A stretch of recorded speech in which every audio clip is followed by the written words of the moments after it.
Se l'aspettava l'uomo, non è stato particolarmente sorpreso quando ci ha visto fuori la porta. Impassibile o quasi. Così è apparso Sergio Miglioranza quando all'alba i carabinieri lo hanno arrestato nell'abitazione di Treviso del fratello, dove si trovava da qualche tempo. Lo stesso atteggiamento freddo che il settantenne aveva dimostrato anche nei minuti concitati di quella notte del 10 giugno del 2020, quando le fiamme alte nel cielo stavano divorando la sua abitazione in via Feltrina a Castagnole, non lasciando scampo alla moglie Franca Fava, 68 anni, e all'amica di lei Fiorella Sandre, 74. Non un rogo occidentale secondo gli inquirenti, ma il piano premeditato di un uomo che aveva ben chiaro un obiettivo.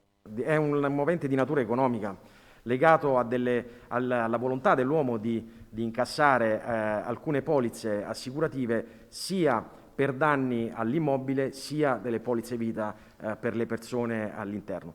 Parliamo di cifre che si aggirano intorno ai 950.000 euro di incasso. Da qui l'accusa pesantissima di duplice omicidio aggravato dalla premeditazione, come emerso anche dalla dinamica del rogo analizzata accanto ai vigili del fuoco. Una decina circa i punti di innesco ritrovati attorno all'abitazione, uno in particolare posizionato per fare del male. 2 bombole poste a ridosso della camera dove dormiva la moglie all'esterno, messe lì appunto per fare danni, per esplodere.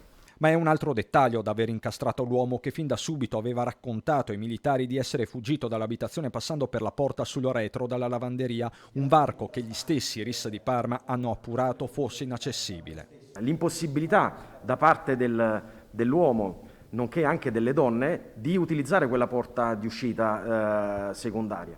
Lui di fatto aveva chiuso, inibito ogni via di fuga alle 2 donne. Tracce di sostanze infiammabili sono state poi ritrovate sugli indumenti usati da Miglioranza quella notte, ma più in generale di castello costruito a suon di menzogne parla l'ordinanza del GIP dopo 9 mesi di indagini serrate con l'uomo che aveva confidato recentemente agli amici di voler andare all'estero. Ora si trova in carcere a Santabona a disposizione dell'autorità giudiziaria.